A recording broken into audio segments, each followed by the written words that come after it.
I already know you guys are not racist. Okay? I already know that. And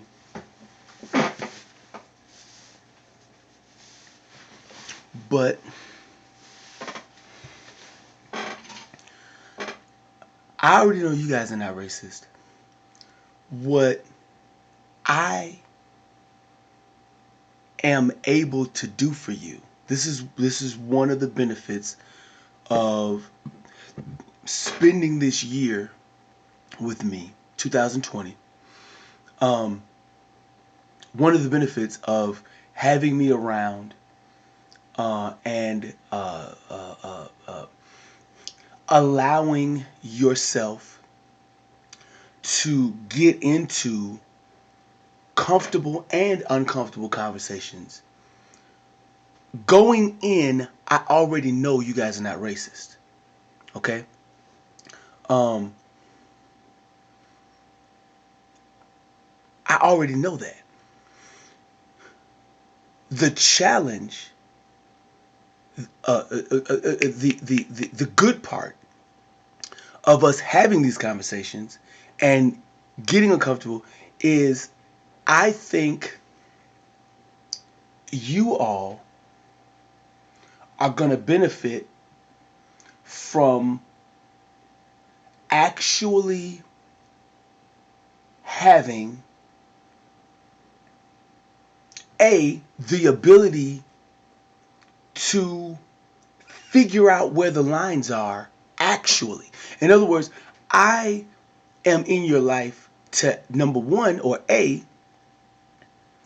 can tell you where all the lines are. Did I cross the line when I said this? Did I offend when I said that? You know, that certain blessing. You know what I'm saying? It's the same. It's the equivalent. It's the equivalent of if I said, "Hey, um, let's talk about such and such," and y'all say, "Whoa, no, no, no, don't talk about that." You guys will probably tell me later why we shouldn't when we're not doing radio, but you know what I'm saying? It's like we're here right now.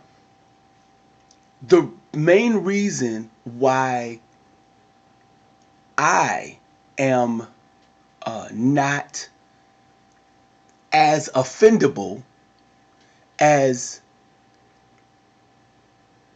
you guys may think black people are is because a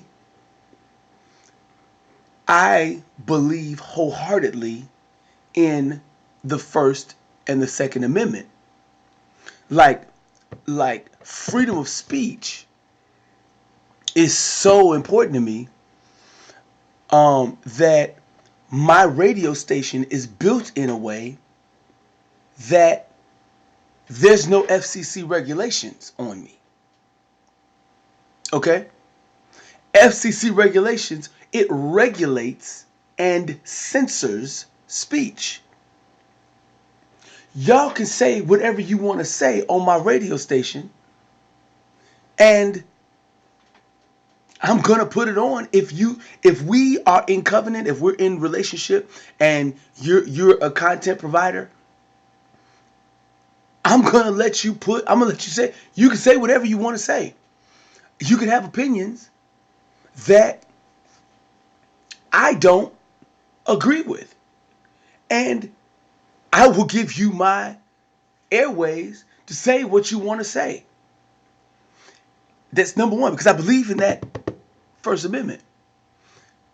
The First Amendment is so important to me that when I while I was in the military, when I learned about what the First Amendment and the Second Amendment and learned about the Constitution, because you learn about it in high school, but you're a high schooler, so what do you know when you're a high schooler? You know, I felt comfortable reenlisting after I understood the ideals that America was built on.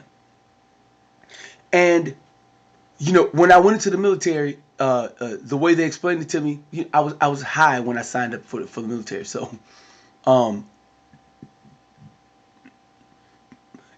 but as I got into my 20s, into my 30s, I was here at Fort McCoy, and I did what was called an indefinite reenlistment. And that indefinite reenlistment said from 2005, Matt, you have made a commitment to the military until 2036.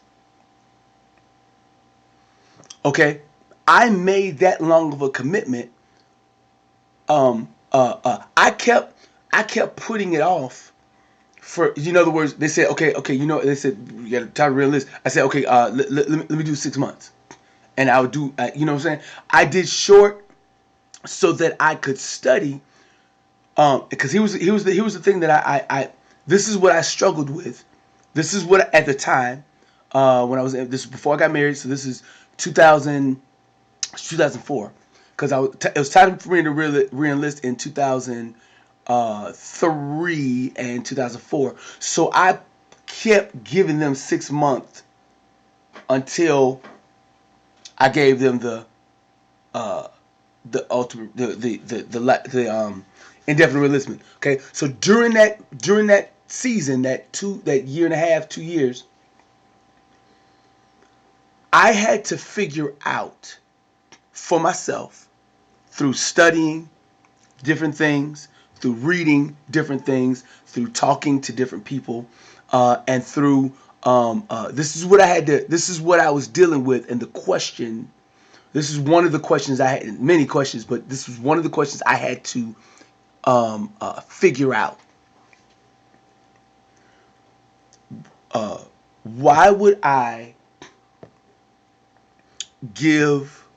I'm 20. I'm in my 20s. Okay, I'm in my 20s, and it's Bush.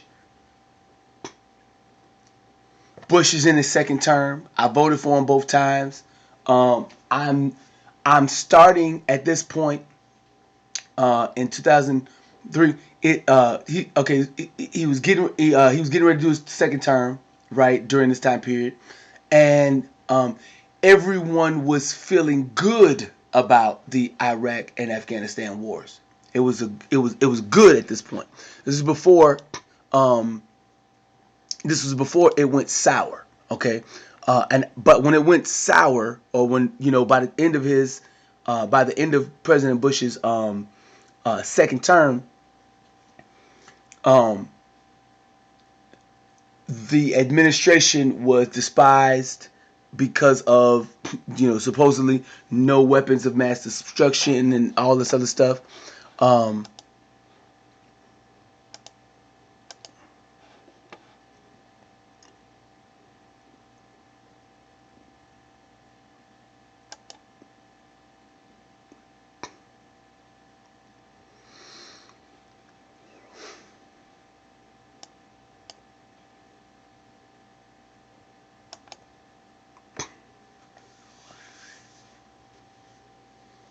okay, so I was over here working on something. So I um, I'm sorry for all these qualifiers. I needed to say this stuff, but um, one of the things I had to figure out was, why would I give my time and energy and gifts, because at this particular stage in my life, now I was tapping in. I was I was learning how my gifted ability to talk, my ability to understand certain things in a certain way, it was beyond my military training.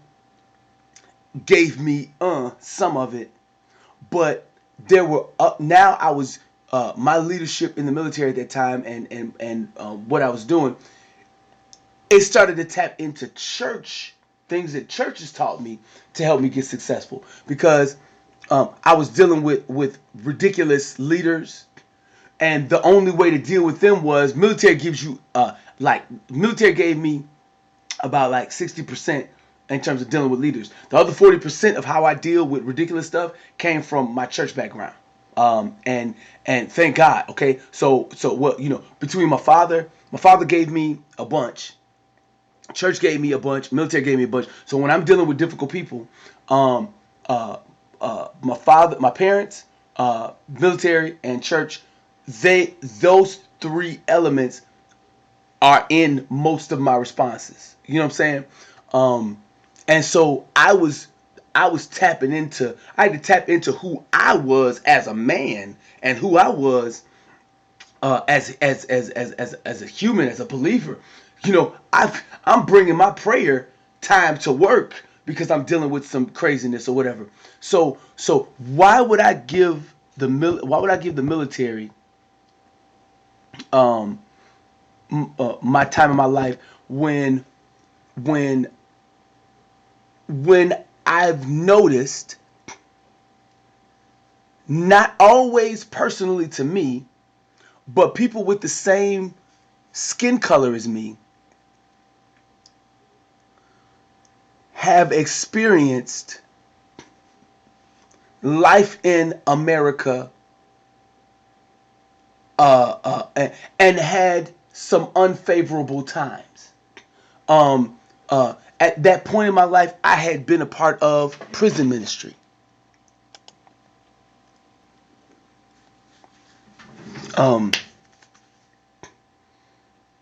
So why would I give America or the military, which is part of that same system? Military is one element of this system that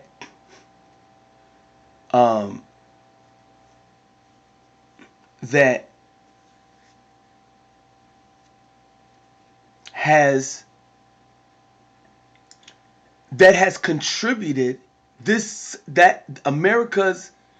systems in America put us in this scenario. America, the founding fathers, as wise and as wonderful as as they are, because of the way we treat their legacies, as wonderful as these people are, many of them were slave owners, okay, and which isn't a bad thing in the context of the time period that they were fighting the fathers. But over time, we have all evolved, and I think it's safe. I think I'm safe. I think I feel safe in I think I feel safe in saying that none of you all agree with the idea of slavery, enslaving another human being and making them and treating them like you treat cows and horses, right? Listen, I can appreciate the power and necessity at times for human labor that you can control. You know what I'm saying? Many of us work at jobs where the boss will give you busy work. The boss will make you do some ridiculous things. So I understand that, especially in the military, because hurry up and wait and many of the things that I've cliches from the Army, hey, you belong to me for these hours of the day. So I get that, and I can understand that. And so, in this 2020 right now, in 1720,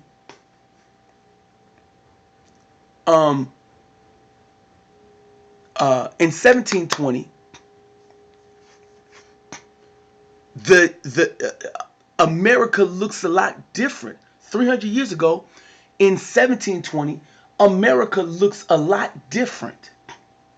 And when I put myself, just like I had to put myself when they gave me a reenlistment, they said you're going to be in until 2036. I had to put myself and imagine,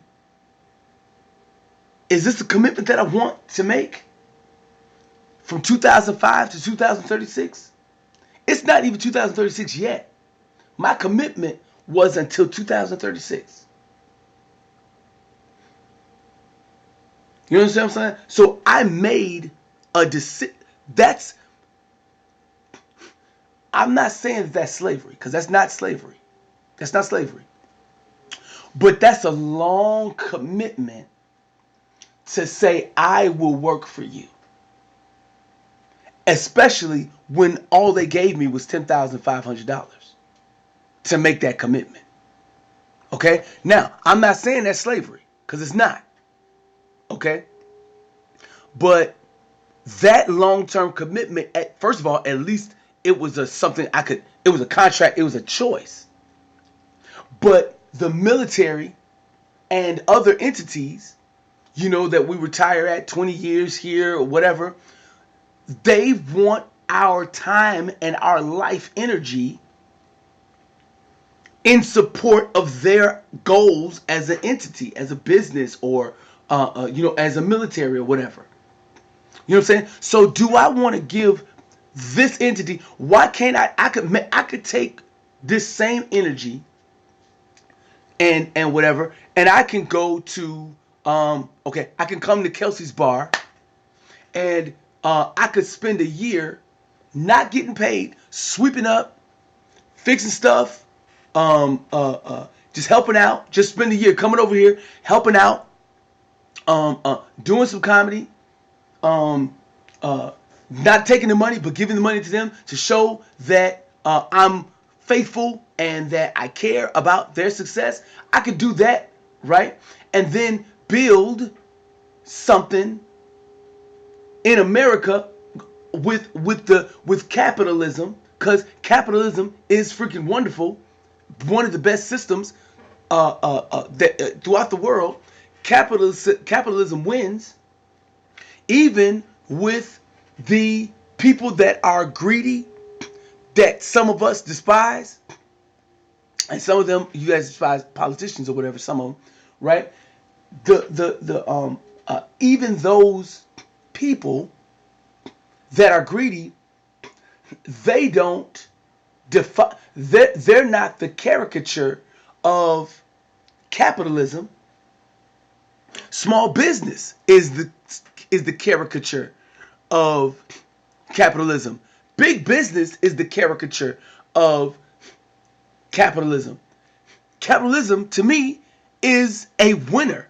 Why would I give the army? Why would I work for a system that doesn't function in capitalism?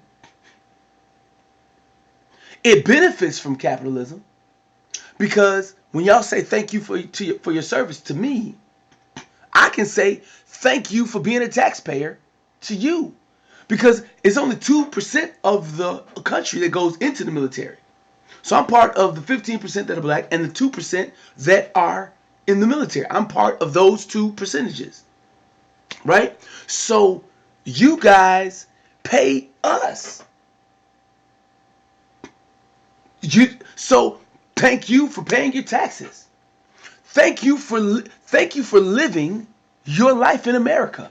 Thank you for not moving away from this country.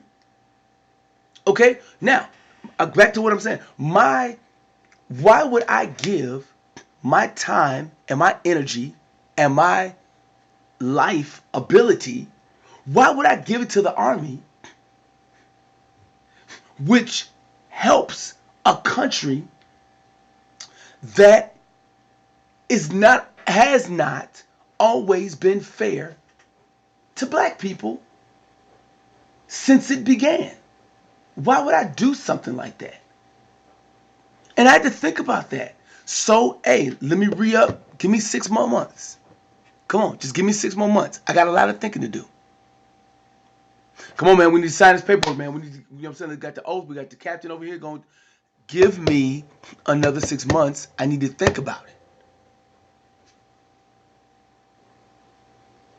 and I do some studying, and y'all didn't do Rodney King in like he did, but the Rodney King scenario and the Reginald Denny scenario and the Ferguson scenario, which hadn't happened at that point, but all these various things that aren't in you guys' face like I'm in your face, but it's in my face. I'm from, Chicago and Chicagoland area. I've traveled to various states and hung out in these states, and ate in the restaurants and did what I'm doing now, be a part of the area for a while, and right.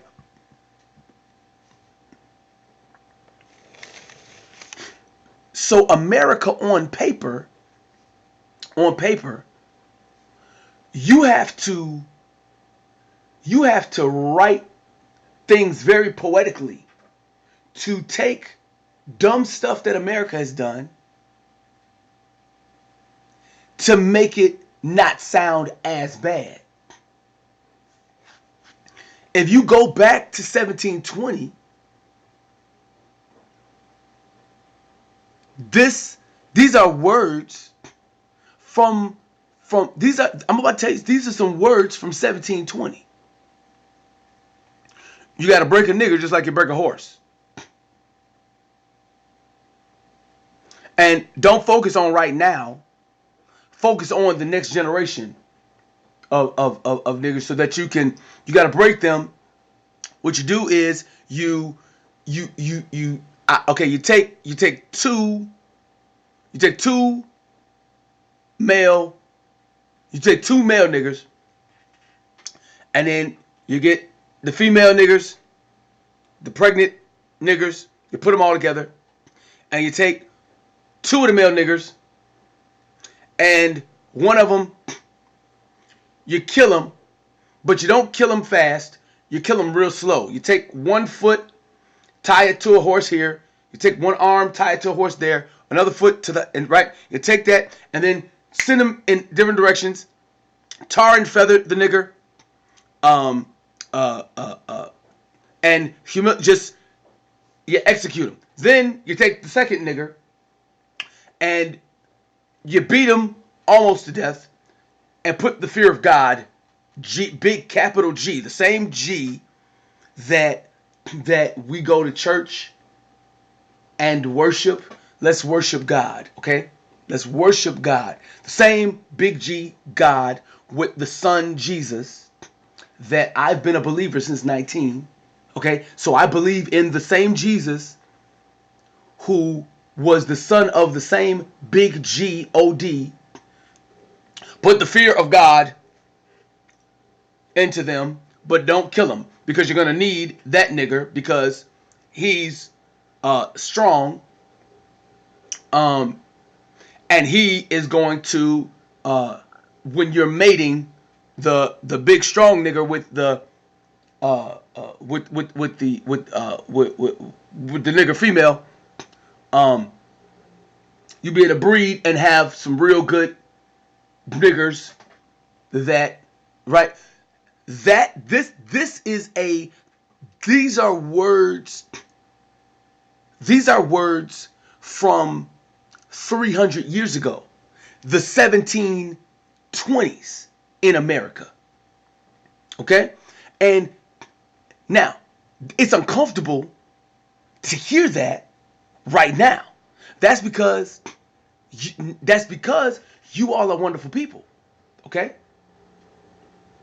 right? And even the ones that say, you know what, that's a good idea, doggone D. That's a good idea. Even any of you that feel a little piece of you that says, that's a good idea. You breed the, okay. those, you're still wonderful. Because America doesn't breed niggers right now, okay? Like in 1720. What I'm saying is that why would I give make a commitment from 2005 to 2036 for them to give me $10,500 as a bonus, right? Because you know $10,000 as a business owner, that may be some money, but that's not that much money. You get rid of $10,000 with like one or two bad mistakes in your business, and that's $10,000. You could have a cold that you could have a cold that turns into pneumonia, and pay and come up with $10,000 worth of doctor bills. $10,000 ain't that much money. You know what I'm saying? From 2010 to 2013, I was making $10,000 a month living in California. Okay, $10,000. That as nice as it was to be able to go to the grocery store, swipe, put it in the cart, baby. Just get what you want. My son say, Daddy, let's go blah blah blah.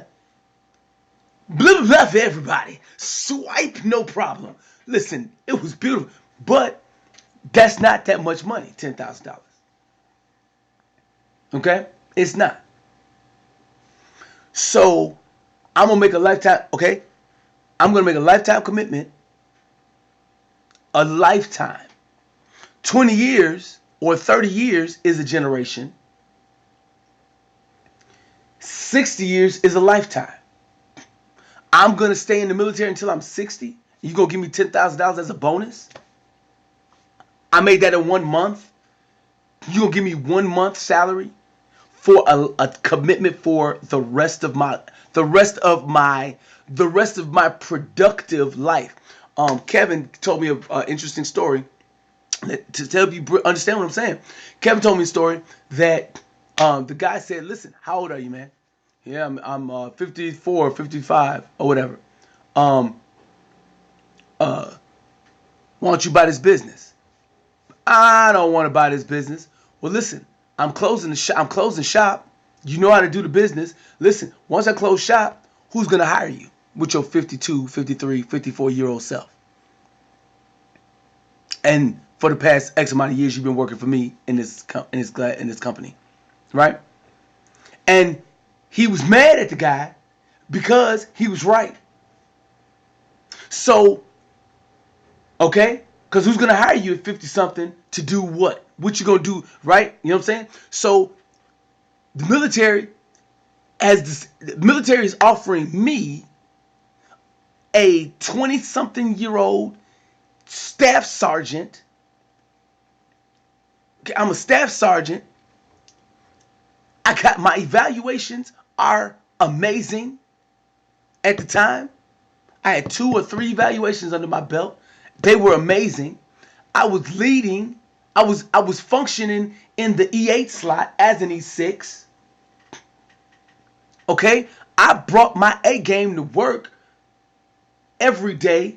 I'm in the office. Everybody else showing up to work at 7:30. I'm there at 6 o'clock, getting the office prepared for the rest of the lawyers. I'm serving 5 and 6 and 7 lawyers at the same time, while the rest of the paralegals sometimes being lazy or whatever. Doggone it. I brought my A game to work in the military with my little bitty young self or whatever. And so you want to harness that for your organization, the military, the army. You want to harness that and keep me until I'm in my late 50s, early 60s. And then, all right, see you later.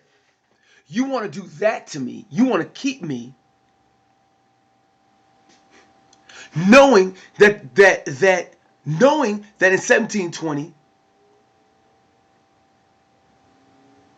that's the way niggers were treated. And you want me to add to this system that sometimes treats black people like niggers in that current day. why would I do that to myself, and why would I do that to y'all? Y'all don't need, why would I help a system that, right? Now, I'm going to tell you why I reenlisted and why I did the indefinite reenlistment. I did it because, and it goes without saying, I love the country. I'm a patriot. That goes. I guess sometimes I need to say that because even though those things have happened, just like, listen, just like what they told Kevin, what you gonna do? Where you gonna go if you don't take over this business? That's really what I had to think about. If I'm not, if I'm upset with America, if I'm upset with this country for things that I've seen, where else am I going to go? So I begin to look at what other countries do to their people. Right? I've never been to Africa, and I have no desire to live in Africa, at least at this moment. I like living in Toma. I do radio, and I do radio and television in Africa right now already from my basement. Listen, I got a lot of stuff going on here.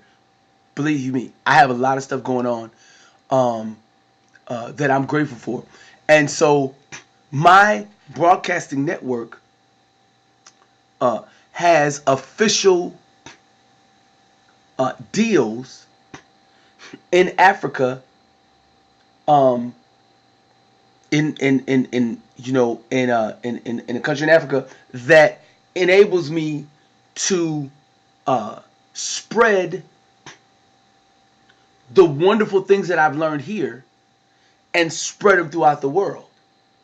Okay, that's what television broadcasting is whatever. And right now my radio is not FCC regulated. Okay, I can do what the heck I want to do. You know what I'm saying? So especially in America, and America's all out. I really don't want to. I don't want to move to any other country. I love this country. I love this place. Okay, so it goes right. So if some of you felt I needed to say that, I want you to know, I did 24 years in the military. My commitment is still until 2036. Even though I'm retired now, they could still call me back up. Okay, that's the agreement that I've got, right? With the retired reserves. So things could happen. They say, listen, we need, and I gotta suit back up. If I gain some weight, I need to lose the weight. Okay. So when I looked around at other countries by the internet or by reading or whatever, or by there's stations where you can tap into news from those countries or whatever. So listen to some of the stuff, and I'm like, I don't want to be anywhere else. I was in the process of getting married, because that's another thing. I was also trying to figure out, okay, I'm making a freaking lifetime commitment to the military, and I'm making a lifetime commitment to this woman. Yo, because guess what happened with the $10,000? It gave right to the woman. She took the $10,000 and said, all right, now we got to, right? And she did, okay? So I didn't even get the chance to see, I think I was able to take $500 of it to do something with to invest in my music company or whatever that we're experiencing right now. Okay, you know what I'm saying? So, but everybody makes these decisions, not just me. You all made the same decisions for your life. That's how you got to the wonderful age that you are right now. So what I'm just telling you about my road, because my road is not different from your road. It's just my road looks a little bit different because I look a little bit different. And so part of what I'm going to be doing throughout this year is explaining and relishing in our similarities and relishing in our differences. I'm celebrating both. We're different and we're the same. And so the challenge is that sometimes when you're doing when if we spend a year together, right? So for instance, Al, Dave's wife, she says and she stresses and emphasizes we are all Americans. Stop putting and labeling us as colors that separates us. And she's right. She's right. She's right. But you can be right and wrong at the same time, depending on the context. Okay? If I took those words and I put them in the context, okay? And I put them in the context of the time when the cops beat me up. I had 5 cops on the 4th of July. They beat the crap out of me.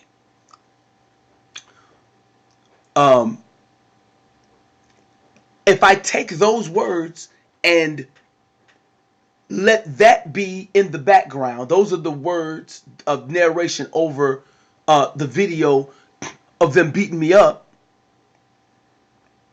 That context, she's right, but it's wrong in the context because those guys,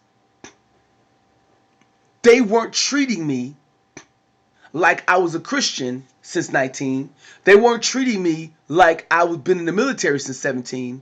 They weren't treating me like I was an American. They were treating me and setting me up to be put into the prison system. And listen, here's the thing. I'm going to tell you something. I've got the paperwork. I'm going to bring it in so you guys can read it with me. I'm going to, okay? My comedy and my talk radio, I'm going to talk about this stuff if you're comfortable talking about it. I'm finally comfortable. It's 2020.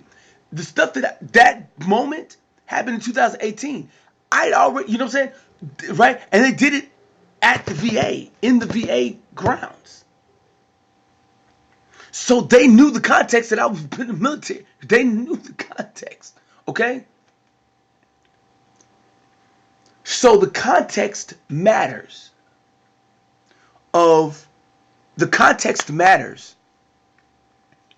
So, yes, Al is right.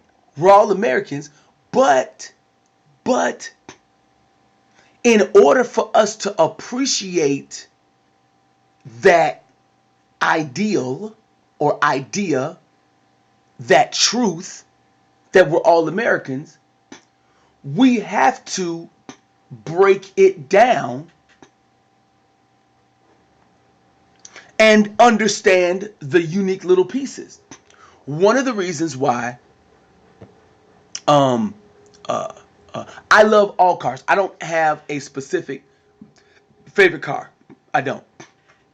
Because I've never really been into cars like, ooh, blah. I just like a car that runs, and I especially like a car that if something happens, I can pop the hood and I can mess with it and hopefully get it, whatever. So, but I'll drive a complicated car or whatever, So I've had a Benz before, Volvo, GMC, Jimmy. I've had Chevys. I've had a Ford. I've had Pontiacs. So, and all those vehicles, each of them loved them. Okay? They're all vehicles. But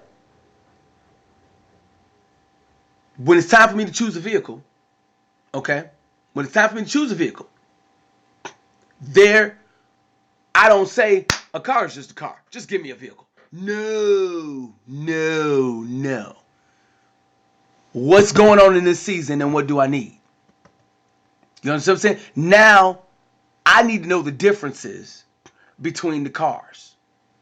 Because I'm getting ready to do, boom, with this vehicle for the next however long. You understand what I'm saying? So the differences matter. If if I need advice on, um, if I need advice on taking a business risk, okay, I'm gonna talk to someone from India, right? I'm gonna talk to them. I'm gonna talk to somebody that's white. I'm gonna talk to somebody that's black. I'm gonna talk to somebody that's a woman, right? I'm gonna talk to somebody that has a business in an area like BP Smokehouse. You know he's a black guy. Everybody knows that BP Smokehouse is a black guy owner. I want to talk to him about what it's like to be a black guy and serve majority white customers. I want to talk to the Mexican restaurant and ask, what is it like to be Mexican and serve a predominantly white group of people? I want to talk to the Asian guy who is in the black neighborhoods. What is it like to serve that? Because depending on where I'm going to be at, I need to understand some of those differences in culture. Okay? Because the reason why America is so wonderful is because it is an amalgam of various cultures in one country. We all, when you see an Amish person, when I see an Amish person in the store, I understand that they bring their culture with them wherever they go. And as a black person, I had to realize at that time when I was 27, 28, I had to realize black people in America have a culture that fits anywhere in America for the most part. Because we're only 15% of the country. We've been in the country for the whole time. You know, whenever in 1720, whatever happened, which I don't know all the details of what happened, but we've been here. And here's the other wonderful part for me was there were a lot of black people who made the decision to join the military. And so then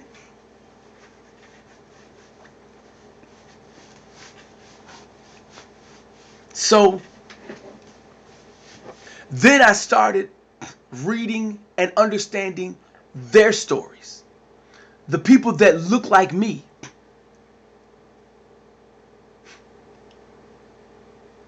And the people who were having a rough time in America, right?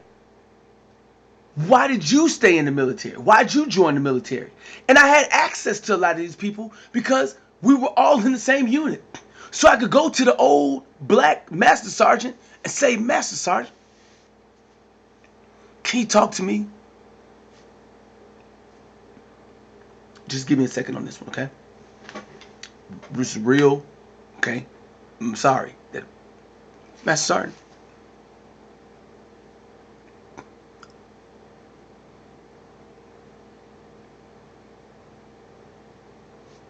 I just saw the way that white officer talked down to you.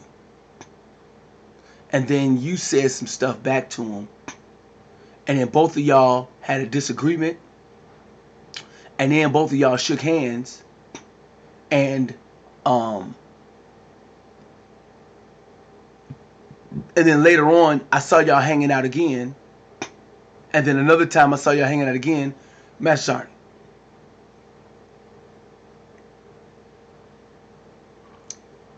First of all, tell me your story. how did you wind up being a master sergeant that's black? So I get that. And I ended up becoming a black master sergeant. Okay? So, Master Sergeant, how have you dealt with, in all of this stuff, the racial stuff that you've just explained to me that you've dealt with? How are you not hateful? How are you not bitter? How are you not mad? And explain some stuff to me. And you're seeing the benefit of black soldiers that came before me, and white soldiers. Don't get me wrong. I'm following a specific path here on my discussion. Black soldiers that went before me that dealt with things and informed me that, this is what he told me. Said, Matt, Staff Sergeant Walker, you are the future of the Army, and you're the future of this country. The reason why you should stay in, one of the reasons why you should stay in the military, and I'm not trying to control your life, but one of the reasons why you should stay in is because every 10 or 15 years, every 15 years to 20 years, the country evolves and improves on itself. And I, as a black old master sergeant, I saw in my lifetime at least three evolutions of America into what it is now. And you're young, Matt, so soak up everything. That's what he told me. He said soak everything up, because there's going to be a day when you are going to be able to make positive contributions to this country, like, and he listed off a bunch of black people that took the lemons of their life and made beautiful lemonade. I said, Matt, all of these black people and all of these white people in the Army,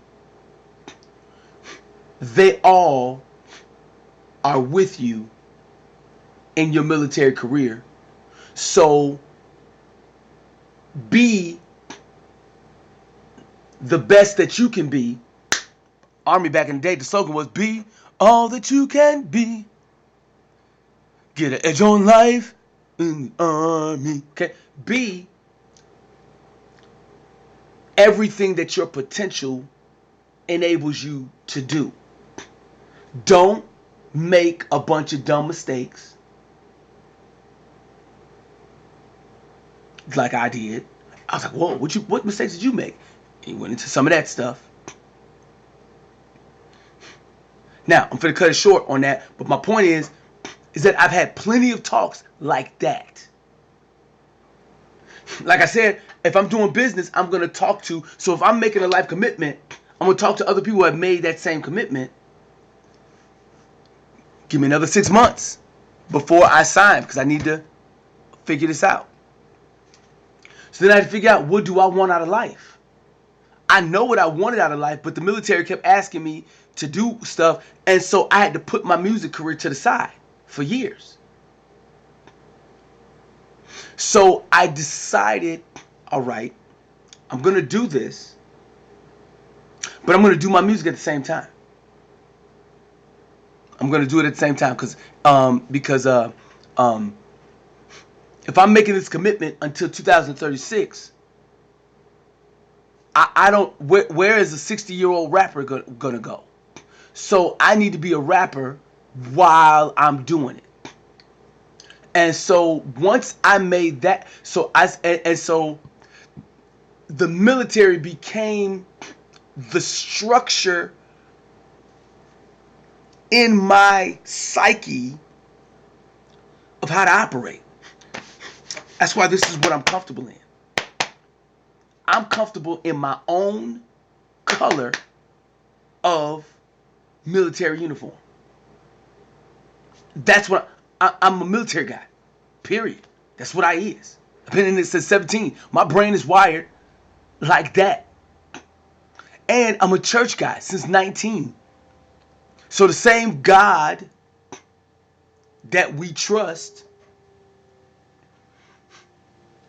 that had Jesus, that same God, at least that's the way I understand it, because many wonderful white people go to church and Christianity is the biggest one in America. So I'm it. I'm